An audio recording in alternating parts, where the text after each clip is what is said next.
Mwanamke huwa anatamani sana kukaa na wewe, hata kama uelewi, lakini waga anatamani sana.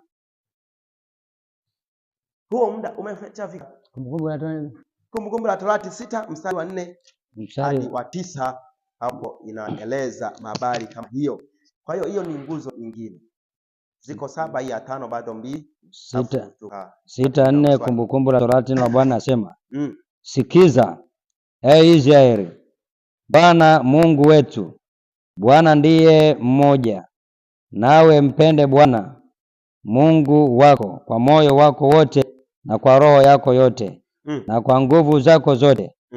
Na maneno haya ninayokuamuru leo yatakuwa katika moyo wako, nawe uwafundishe watoto wako kwa bidii na kuyanena uketipo katika nyumba yako na utembeapo njiani na ulalapo na uondokapo. Yafunge yawe dalili juu ya mkono wako, nayo yatakuwa kama utepe katikati ya macho yako. Tena yaandike juu ya miimo ya nyumba yako na juu ya mlango wako. Amen. Amen. Kwa hiyo hapo ukifuatilia, ukisoma, umetulia kabisa, utaona kuna muda wa kukaa na familia, kujifunza ama kuzungumza.